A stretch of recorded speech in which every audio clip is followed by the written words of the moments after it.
पाकिस्तान के भिखारियों ने जो बैरियर्स ब्रेक किए हैं, दुनिया की तारीख में शायद ही किसी कंट्री के भिखारियों ने ये बैरियर्स ब्रेक किए हों। और एक एयरलाइन के अंदर वो जहाज चल रहा था तो एक बंदा खड़ा होकर मांगने लग पड़ा जहाज के अंदर इन इन इन द स्काइज।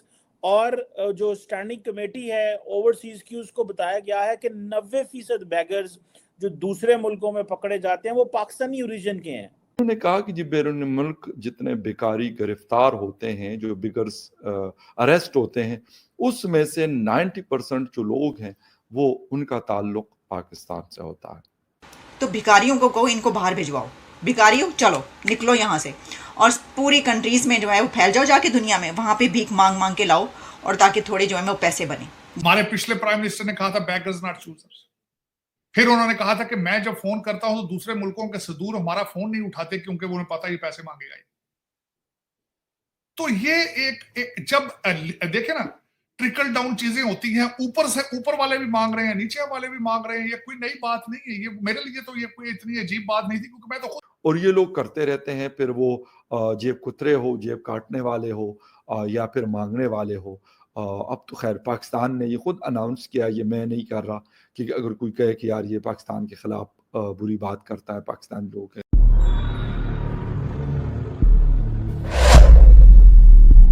नमस्कार दोस्तों, चैंपियंस की दुनिया में आपका स्वागत है। दोस्तों, पाकिस्तान के संसद के द्वारा एक रिपोर्ट जारी किया गया है जिसके अनुसार विदेशी जेलों में जो कैदी रहते हैं उनमें से 90% कैदियों की जो ताल्लुक है वो पाकिस्तान से है। पाकिस्तान की ऐसी बदतर हालात हो गई है कि अब वहाँ भिखारी भी नहीं रहना चाहता है। गल्फ कंट्रियों में पाकिस्तानी भिखारियों की तादाद इतनी हो गई है कि वहाँ की सरकारों को अब जेलों में रखने के लिए भी जगह कम पड़ गया है। हद तो तब हो गई जब उड़ते प्लेन में एक पाकिस्तानी भिखारी लोगों से भीख मांगने लगे, और ये बात खुद उन्हीं की मीडिया कह रही है। दोस्तों, पाकिस्तान के लिए ये कोई अतरज की बात नहीं है। पहले से ही उनके प्रधानमंत्री दूसरे देशों में जाकर भीख मांगते थे, अब उनकी जनता भी मांग रही है। यदि वीडियो पसंद आए तो लाइक, कमेंट और शेयर करना ना भूले। दोस्तों, यदि आप हमारे चैनल पर नए हैं तो चैनल को सब्सक्राइब करके बेल आइकन को दबा दें ताकि वीडियो सबसे पहले आप तक पहुंचे। जो पाकिस्तान से बैगर्स हैं वो बड़ी तादाद में बाहर जा रहे हैं।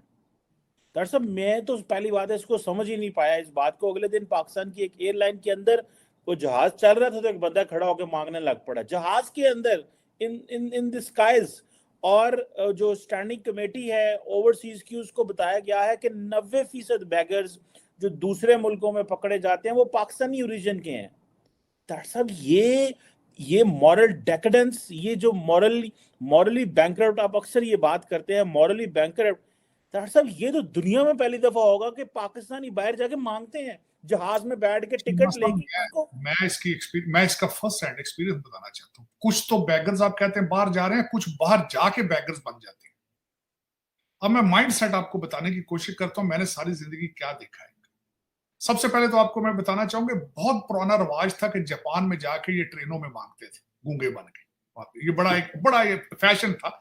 और फिर वही उन्हीं बैगर्स ने आके यहाँ आपके ब्लू एरिया में प्लाजे बनाए। मैं आई विटनेस उस चीज का, इतना इनकम वो करते थे जापान में लोग बड़े खुदा तरह से।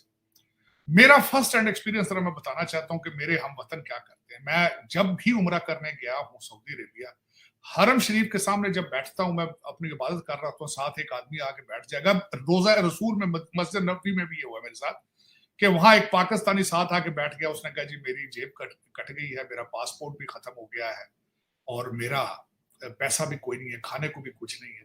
मैं हमेशा उनको ये कहता हूँ कि मैं तो खुद यहां से मांगने के लिए आया हूं भाई, मैं तो खुद रहमतें मांगने आया हूं, और तुम्हें वहां से मांगो जो कोई नहीं मांग सकते, लेकिन तुम ये क्या कर रहे हो। ये मेरा खाना काबा के अंदर और मस्जिद नबवी के अंदर मेरा फर्स्ट हैंड एक्सपीरियंस। फिर उसके बाद मैं बताता हूँ। पाकिस्तान के भिखारियों ने जो बैरियर्स ब्रेक किए हैं, दुनिया की तारीख में शायद ही किसी कंट्री के भिखारियों ने ये बैरियर्स ब्रेक किए हों।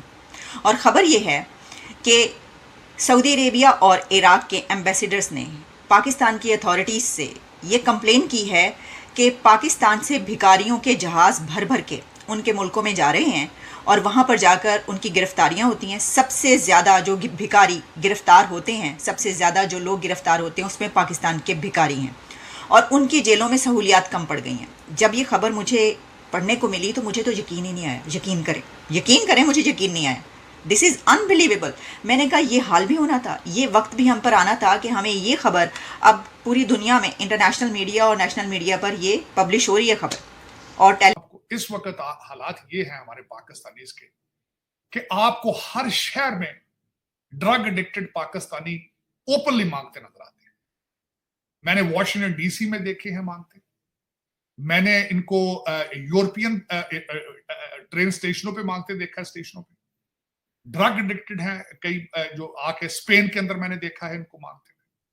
लेकिन जब आप मुझे ये बताएं कि इस मुल्क, आप इस कहते हैं कि जी बैगर्स जाके मांग, 1948 के अंदर जो पहला हमारा ट्रिप, हमारी जो प्राइम मिनिस्टर जो पहला हमारे डेलीगेशन यहाँ आया था, उन्होंने यहाँ से अमेरिकन गवर्नमेंट से आते ही मांगा था, उन्होंने कहा था भाई हमारा सारा कुछ जो है वो इंडिया में रह गया है और इंडिया बहुत बड़ा कंट्री है, हमें उनसे डर भी है और सारा कुछ है, और रशिया के साथ सोशलिज्म के साथ हमारा इस्लाम जो है वो अलाइन नहीं है, हमें पैसे दो, हम सोशलिज्म के खिलाफ लड़ना चाहते हैं, और आर्मी के ज्यादा जो हमारे इक्विपमेंट है वो भारत ले गया है, हम बड़े भूखे नंगे हैं, प्लीज हमें पैसे। यहां से स्टार्ट आपका 1948 में हुआ था, और अमेरिका ने आगे से इनको जवाब दिया था कि अभी रिसेंटली हमने मार्शल प्लान में यूरोप को बहुत ज्यादा पैसे दिए हैं, हमारे पास पैसे नहीं है। तो इन्होंने कहा कि जी मुहाजिरीन बहुत ज्यादा आ गए हैं, तो उनका हम क्या करें, हमारे पास कुछ भी नहीं मुहाजिरीन के लिए। तो उन्होंने कहा खैमे और कंबल ले जाए, और वो ले गए थे यहाँ से। तो आपकी जब बुनियादों में ही खैरात है तो कौन क्या करेगी? आप मुझे ये बताएं, हमारे पिछले प्राइम मिनिस्टर ने कहा था बेगर्स नॉट चूजर्स, फिर उन्होंने कहा था कि मैं जब फोन करता हूं तो दूसरे मुल्कों के सदूर हमारा फोन नहीं उठाते क्योंकि उन्हें पता ये पैसे मांगेगा। तो ये एक जब देखे ना, ट्रिकल डाउन चीजें होती हैं, ऊपर से ऊपर वाले भी मांग रहे हैं, नीचे वाले भी मांग रहे हैं, ये कोई नई बात नहीं है। ये मेरे लिए तो ये कोई इतनी अजीब बात नहीं थी, क्योंकि मैं तो खुद बाहर बैठा हूं, मैं देखता हूं हमारे हालात क्या है, मोरालिटी क्या है हमारी।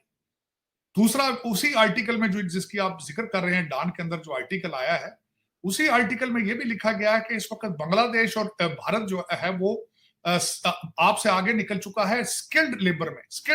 भारत तो खैर बहुत ज्यादा आगे है, क्योंकि वहां पे तो इंडियन इंस्टीट्यूट के लोग आके पढ़ के पूरी दुनिया पे जो है उनका असर रसूख है। उनका तो डायस्पोरा जो है उसकी स्ट्रांग होने की रीजन ही उनकी तालीम है। लेकिन ये कि आपके तो तालीम के भी हालात खराब हैं, क्योंकि आपने इंग्लिश पढ़ना छोड़ दी थी। जब सर सैयद अहमद खान होते तो आप आज भी अकल से अंधे होते, तो आंखों से भी अंधे होते। कुछ थोड़ी बहुत इंग्लिश उन्होंने सिखाई थी, लेकिन आपने वो भी बंद कर दी है। आपका बस चले तो आपको सिर्फ एक चीज का शौक है, 1947 से लेकर आज तक या उससे पहले भी, हाँ, जिहाद है। क्योंकि वो एक दफा जिहाद के पैसे लिए हैं आपने अफगानिस्तान के खिलाफ, और अभी तक आप वो गश पड़ रहे हैं डॉलरों के, क्योंकि डॉलर बहुत आए उस दौर में। लेकिन अब आपको पता नहीं, आप पॉलिसी आप चेंज क्यों नहीं करते? अब वो डॉलर नहीं आएंगे। गवर्नमेंट भी हमारा यही काम करती है, किसी कंट्री में जाती है तो उनका काम होता है मांगना कि किसी तरीके से